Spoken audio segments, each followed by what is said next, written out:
Support the Amigos podcast and keep the Amiga goodness flowing for just $1 a month. Visit our page at patreon.com/AmigosPodcast.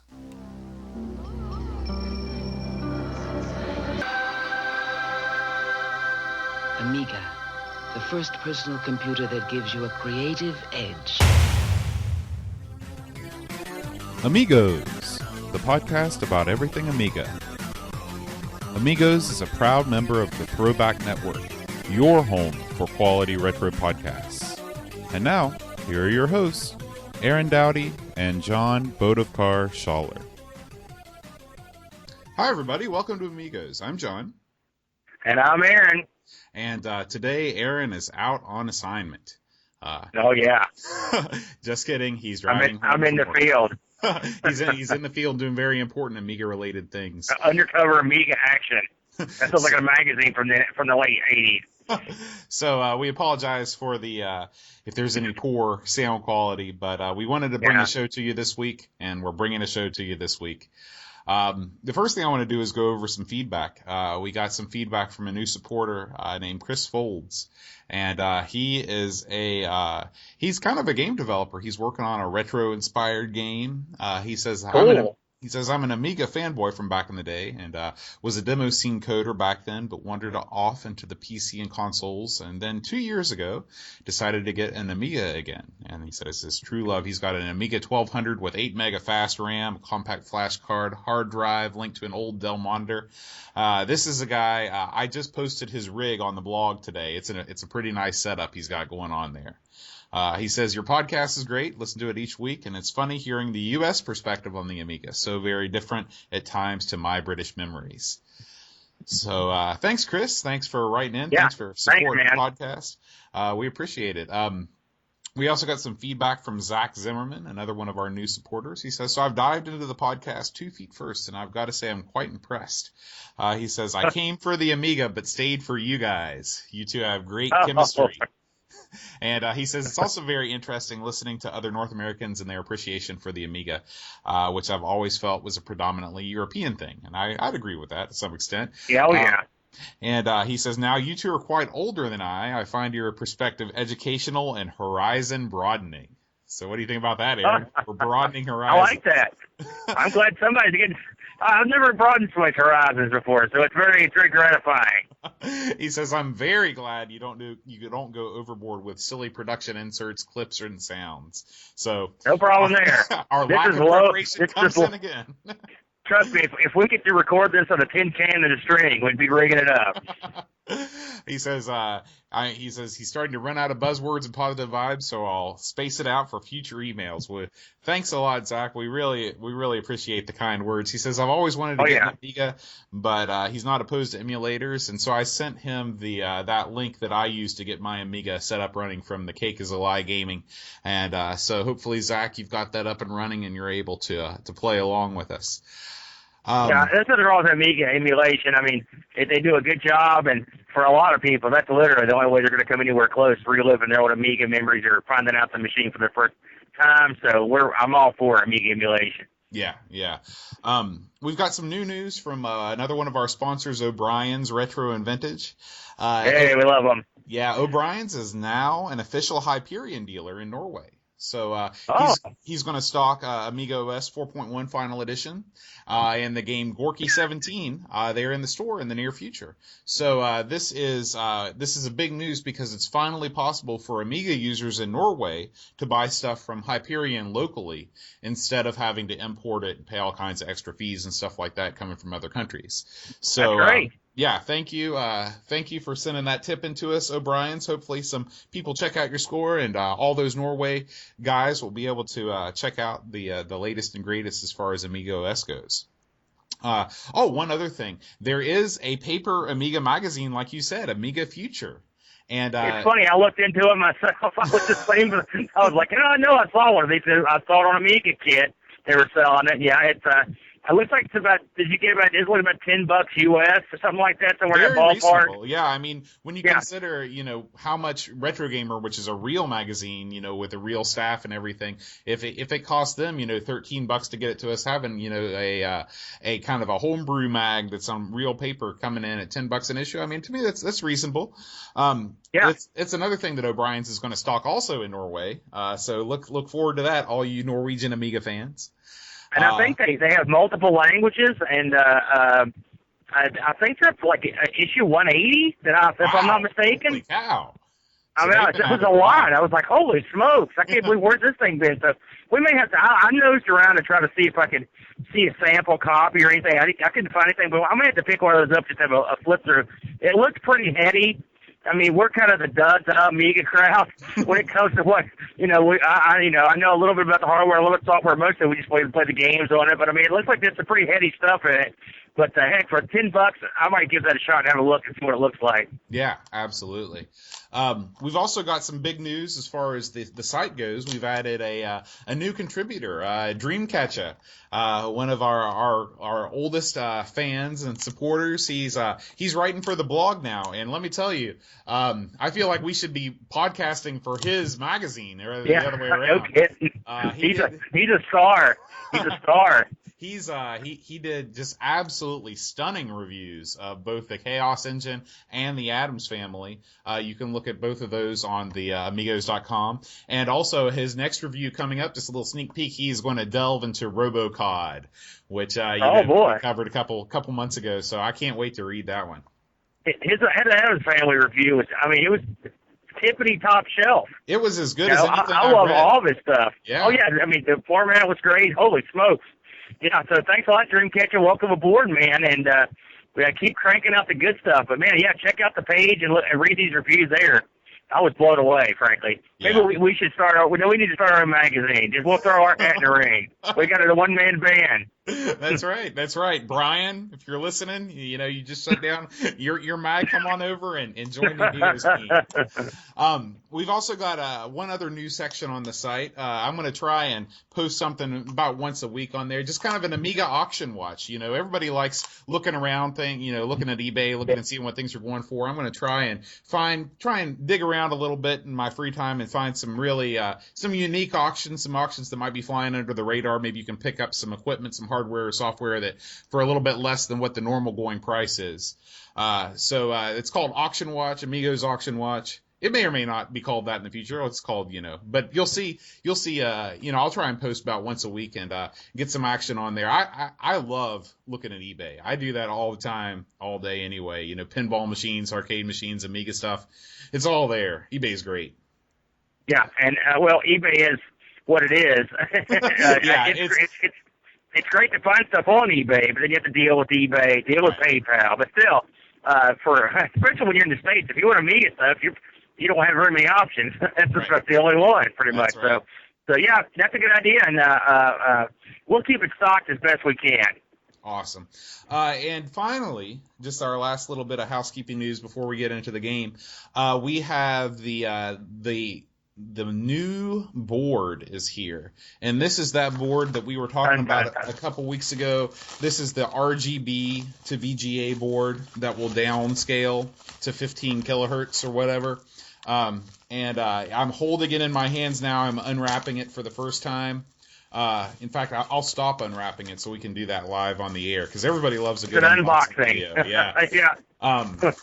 But the next time, next week when Aaron's back in the studio for the podcast, we'll take a video of us unboxing it, doing the soldering, quite possibly blowing up the Amiga in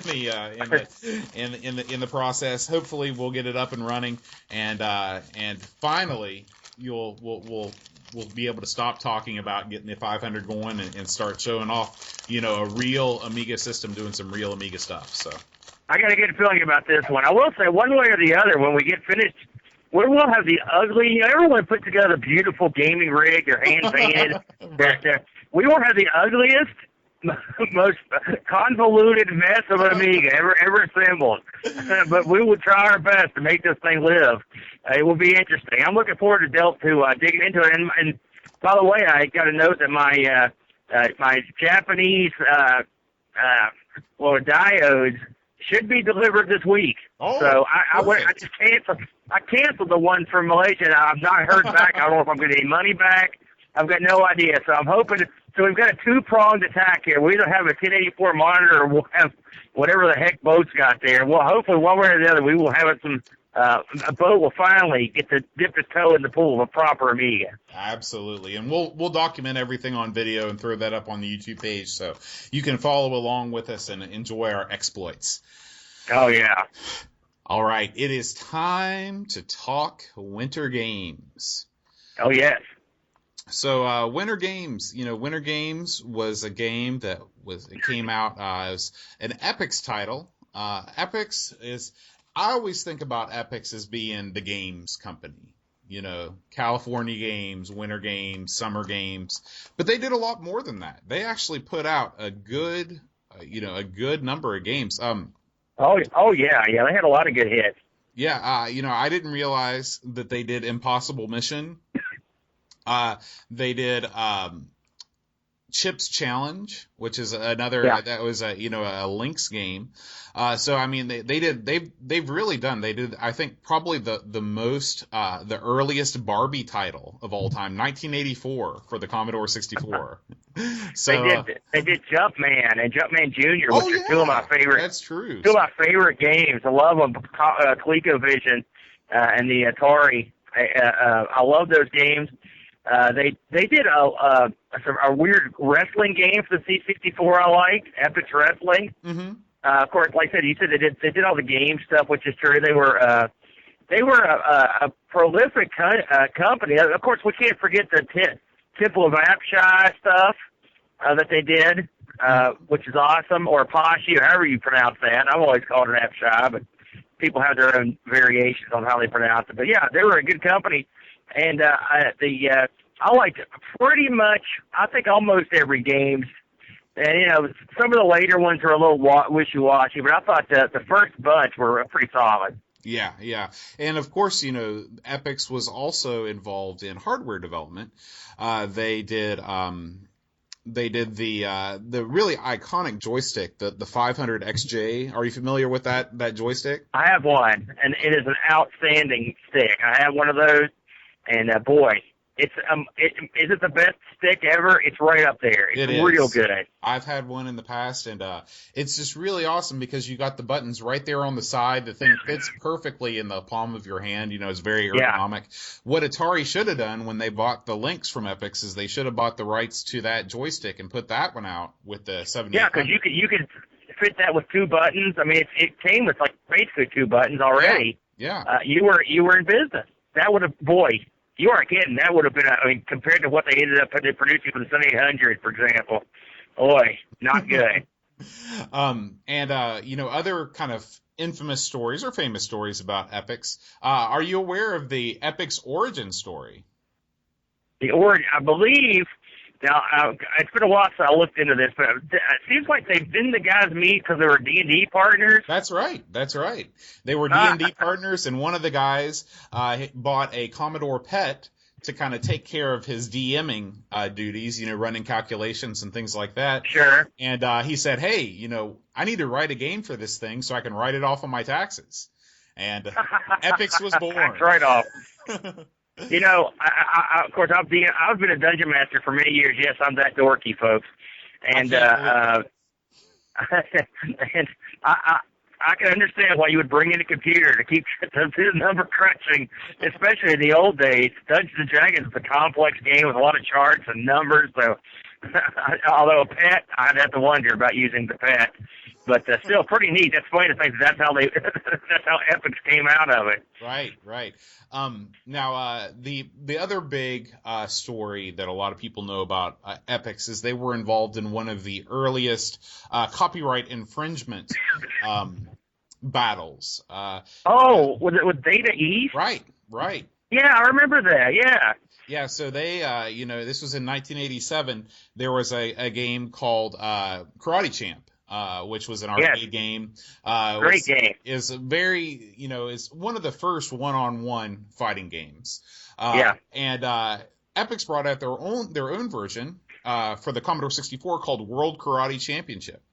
And great game. the games looked very similar, and so Data East took Epix to court. And they won at the district court level, but then they appealed to a higher power, and that judgment went to Epix, and they said that there were enough differences between the two titles that the average 17.5-year-old male, how they came up with that age is beyond me, could tell the difference between the two games. It's I find that amusing, and I'll tell you what. Stop me if I'm wrong here, but I believe Data East was in a lawsuit with Capcom over Fighter's History. Yeah. Wasn't that what was? Now, of course, and that was later, but they kind of got their comeuppance, and I think that That's funny, and they won that lawsuit too. They won that one, so I guess they were 1-for-1. Right. Well, I guess funny. After they lost to Epix, they're like, we're just going to copy the next fighting game that comes out, and lo and behold, that's what they did. Just an FYI, I used to own Fighter's History, and Street Fighter for that matter. So I guess I had them both. Yeah. In fact, I may still have Fighter's History stashed somewhere. But yeah, I liked it both.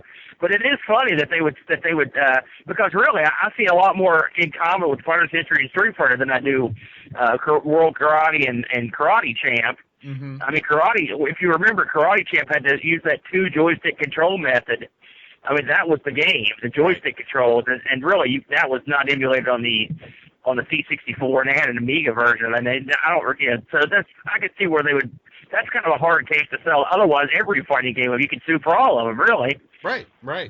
And of course, we mentioned this earlier, but the Epix developed a handheld gaming system called the Handy, but they didn't have the funds to really market it and really put it into production, so they sold it to Atari, and it became the Atari Lynx, which was, in the long run, it was also an ill-fated console, but it has a rabid following, and there are some really good ports, one of which, California Games, is supposedly the ultimate. The ultimate California Games port is on the Lynx, so. Yeah, it plays great. That whole thing with the Handy, Epix was. I was reading about the Handy just a couple weeks ago, and one of the big problems was Epix was in hock to Atari. They were their biggest creditor, basically. Oh, really? And so, okay. And so when basically Epix got sucked up by Atari for all intents and purposes, and the Handy came with them, and a lot of the games, of course. Like you said, the California Games that's sort of the that's sort of one of the best titles for the Lynx. Yeah, and a great game. Either way, I like that game on all the systems, but the Lynx version for a portable, outstanding. Yeah. Epix, unfortunately, in the late 80s, started to run into financial trouble. Just like so many software companies, they tried to go in too many directions too fast. And, it's hard to stay in the software business anyway, even when you're doing well. You never know what trends are coming, what's around the corner, what people are going to be buying. In 1989, they decided to stop developing computer games. And in 1993, they sold off the rest of their company. So that was the end of Epix, pretty close to the end of sad whimper, to go out on, because they were such a powerhouse. And we failed to mention it, but they had for our C64 fans, Epix was the company that came out with the Fast Loader cartridge, which I also have one of those. And boy, if you're a C64 guy and you remember basically life before the Fast Loader and after the Fast Loader, are you familiar with the Fast Loader at all? The C64? Oh yeah. Yeah. It was a must-have. You had to have it. That was probably one of their best-selling titles, even though it wasn't really a title. It's kind of as far as I guess it was a hardware. I mean, do you remember buying it? Did it come in a box that looked like a game box, or did they try and dress it up and make a bigger box out? Because it was just a cartridge, right? To be honest with you, mine came. I got mine in a lot of stuff, so I never saw a box for it. But I mean, it was just a cartridge, and it would increase your drive I/O about a factor of like 5. Yeah. Which it was and the Vampire 2 it added. Yes, it also added like directory commands and stuff to the operating systems that weren't included with the C64. And boy, it was.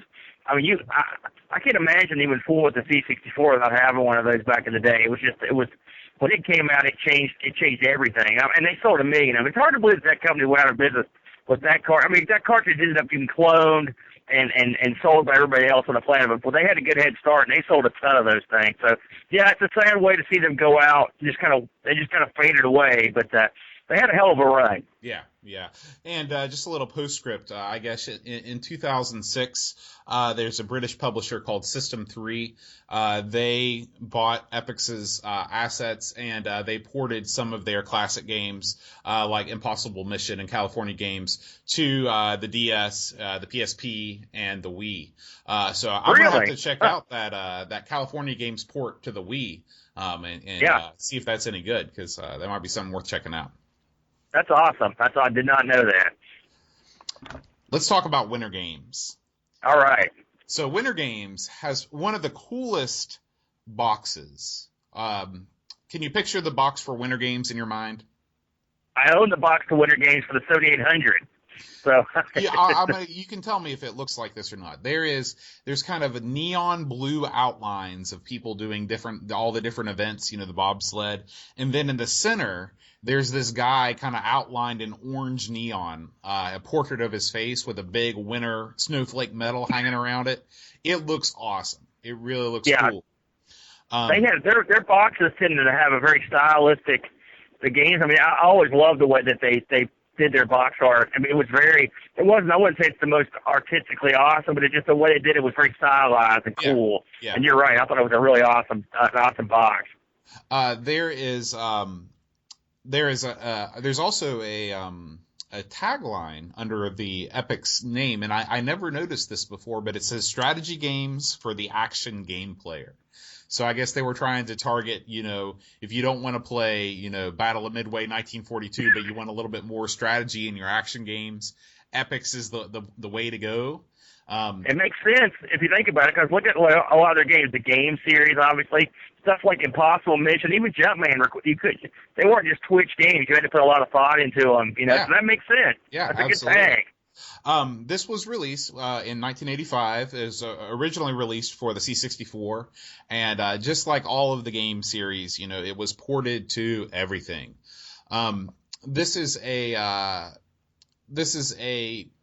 It's not officially, I was reading this, it's not officially licensed by the IOC, the big Olympics group. Right. So they could never call it the Olympics or whatever, but it really is. That's the events are all similar to the Olympics. There's up to 8 players can play, which is a mind-boggling number for games of this period. Some of the systems it was ported to of course, the Amiga, the Apple II, the ST. Pretty much everything you can think of. Unfortunately, our old friend, the Acorn Archimedes, it looks like it did not receive a port. That's a bummer. It is a bummer. And what I thought was interesting is that it was featured as one of the games on the C64 Direct-to-TV. Are you familiar with this? I'm not. So the Direct-to-TV is, this was released at the time. Remember all those plug-and-play systems that came out, like the Jack-specific things? This is, the C64 actually had one of these, and I had no idea that it did. Oh, yeah. I knew it had one. It was called the C64 Direct-to-TV. And so that was, it was one of the games featured there. So I thought that was kind of cool. Speaking of those things, this is just a little off-topic, but there was a C64 direct-to-TV game. I think it was a monster truck game, as I recall. But it was done by, if you've heard the name, a very prominent figure on the net called Jerry Ellsworth. She did the system, and she basically put the Commodore 64 on a chip, and that's how they made the game. But when she made the board, you could actually pull a board out and put a cartridge slot on this thing and play. It was a functional C64. You could put all the ports and everything on it. It had spots on the board to use it as a C64, which I always thought that was kind of cool. Yeah, I love it when people leave things in like that, knowing that 99% of the people that buy this thing are not going to use it. But if you want to go and hack into it, you're able to. That's great. The Flashback 2, I believe the Atari Flashback 2 was like that. It even had they even stenciled on the pinouts and stuff on the board. Oh, wow. To add the stuff. Yeah, no, that's what I think it was a Flashback 2. It's a little tougher to get these days because people used it to just make, basically effectively break a brand new Atari 2600 out of them. So always neat. I doubt you'll see that much anymore for cost purposes. But yeah, it's kind of cool that you could pull that off. Yeah, yeah.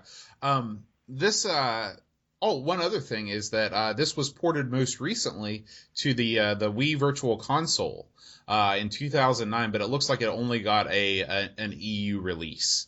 So I've got that. Really? I just thought about it. I've got that in California games. I do. I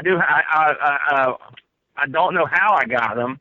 But I do have them because I remember playing them, and they're pretty faithful as I recall. And what the break does, I'd try them both. Yeah, yeah. And so that's a little bit about the background. Let's get into the real deal. Let's get into the meat and bones of we got the alpine skiing, ski jumping, biathlon, bobsled, figure skating, speed skating, luge, and freestyle skiing. And that's the hot dog aerials. So there's 8 events. And just like California games and summer games, you can choose to either compete in all of them or compete in some or just practice one. And the game is really good about having, when you're practicing something, if you hit practice again, you can go as many times as you want. I thought that was really useful because it's important, especially back in the day when you were running this off disc. I remember the one thing about these games that was a pain in the butt was the fact that if you wanted to, if you hit the wrong button or left practice, you had to go way all through all that loading to get back in and out. It was a real monumental pain in the butt. Yeah. So yeah, having that was a help, and you do need to practice in this game. There's no doubt about that. Yeah. Just like all of these games, some of the events are better than others, subjectively speaking. Yes. I really enjoyed, it's funny because I didn't think that I would think this, but I think a higher percentage of the games in winter games are more playable than summer games. Yes, I'd say. I mean, I have my favorites in both, but winter games, winter games is very diverse, I guess, and they're more fun. I think you might be onto something. It may be a little more fun. They're close. The original summer games was awful good, but I'd say they're about even for me in terms of events that I really get into. Well, I think the thing that does it for me is there are no real track and field style, just mash the buttons games. Yeah, there's games where you have to alternate between pressing 2 directions on a stick, but it's never how fast can you do it. There's always a little bit more finesse it's rhythm. involved. Yeah. So that's speed skating is the one I'm most thinking about. As you progress through the course, you're racing against either a computer or another person. And you start out moving slowly, and you just have to rock that stick back and forth slowly, and slowly increase your tempo. It really mimics, the rhythm of the skater's legs. It's really cool. Yeah, I think they emulated the skiing and the skating events real well. Yeah. I mean, like if you'll recall in summer games, I believe the first one, biking. I thought they did a good job in that. I like the ones where they sort of mimic the motion more than just going bananas like a decathlon style. Mm-hmm. Joystick buster. So yeah, that's kudos because really it's sort of the waggle effect. It's sort of a cheap way to do it. I mean, in a lot of ways, and it also sort of it separates a lot of players who just can't do that or won't do that their own joysticks. Right. The other thing on the Amiga version, they have the hot dog aerials, which is kind of the freestyle skiing where you go off the ramp and you can do a couple events. And I found that I could, after looking at the instructions and figuring out how I could actually land all of the moves, and it was kind of neat figuring out which 2 can I combine to get the highest score. So I thought that was done well. The bobsled, there's not really much to it. That's probably one of the weaker events. I always thought it looked cool though. I thought bobsled was a neat. Yeah, the way it's not the best. What was your favorite event? Ski jump is awful fun, just because I love the opening to ABC Wild World of Sports. I'm a big agony of defeat guy, so I always get a hearty ho of planting my gun. But it's actually fun to sit there and fool with it. You're gonna laugh, but I really like figure skating. I always thought that was kind of a neat event. I like the biathlon. I think that's what it's called, where the skiing and shooting. That that's a long event, but I thought they did a real good job pulling it off. I know it's repetitive, but I thought the scenery and stuff was real pretty too. Yeah, and they could have easily just made it, rotate the stick, push the stick back and forth as fast as you can to get to the shooting events as fast as you can. But you don't, when you're going up the hill, when you're going down the hill to increase your speed, you've got to, move the joystick vertically, and then to go across the cross country sections, you're going back and forth. I thought the way I like the heart rate thing. I like that. I thought that was kind of a neat, angle on it too. They kind of implemented that into it. You could tell they actually put some thought, a lot of thought into the mechanics before they put them down. Yeah. Really, there's I'm looking at the information on here, and it says that I don't remember, there was no luge in the Amiga version, right? I don't remember seeing that. That might have just been in the C64 version. The events I remember are the ones you mentioned off the top. Like I said, when it comes to my personal favorite was I like the ski jump. My least favorite would probably be the it's tough. I'm not a big fan of the speed skating. It's okay. Yeah, it's just kind of boring. I think speed skating is probably the weakest event, just because not only is what you're doing not that exciting, but there's nothing to look at. You're set against a flat gray background, and so there's really not much to watch. Versus, like you said, with the biathlon, even though you're going up and down hills, the scenery is really pretty. Speaking of the scenery, which I didn't mention, I love the opening closing ceremony stuff. The lighting of the torch, that was something else they always stuck into these games that I always thought it's the touches. We've talked about it before. The Epic's running animation, which is sort of iconic, is on full display here. It looks really good. The Epic's had a real good way of animating characters and all their stuff. I like the fact that the doves are released. That's always amusing me. Yeah. I also like the fact you can pick your country, which is cool. They've included them all. Not all of them, but they've included a lot of the countries. For some reason, I always used to pick Japan. Yeah. And I also like the fact that Epic has its own country. That always amuses me. Complete with. I picked Norway. And they play the national anthem when you choose the flag, and I don't know if you've ever chosen Norway before, but the beginning of their national anthem sounds exactly like "Deck the Halls." And I thought at first, I was like, "Oh my gosh, Norway's national anthem is "Deck the Halls," but it turns out that it shifted into something else. So, that's awesome. There's a little shout out to the option. Yeah, O'Brien. And it gives it an Olympic feel too. All that stuff, it really adds to the ambiance of the game. Yeah. It was overall. I enjoyed playing this game a lot. I was looking forward to squaring off against you with it. We're going to do that next time. It'll happen. And because I feel like I'm pretty good at some of these events. I feel like I can give you a run for your money. Yes, and hopefully when summer comes, we will have to give Summer Games a try. Although I'll have to say, I was looking through some information on Winter Games, and just happened to be looking through some stuff on Summer Games. It looked, Summer Games was released many, many years after this on the Amiga. I think it was like 92. Wow. And from what I read, it was a very badly done port of the C64 version from US Gold. US and Gold.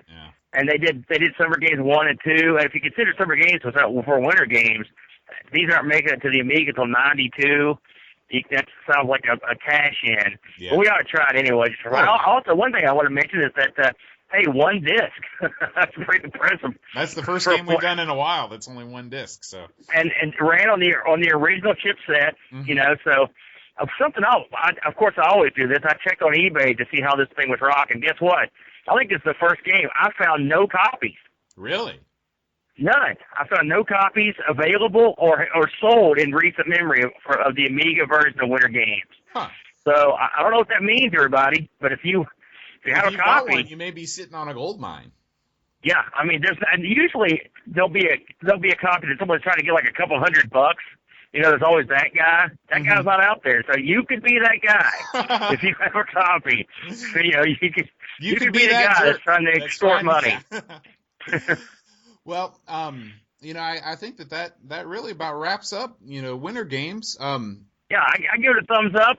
Like I said, most of the events are fun, and one thing about the game series, if you don't like an event, wait a few minutes, you'll be in another one soon.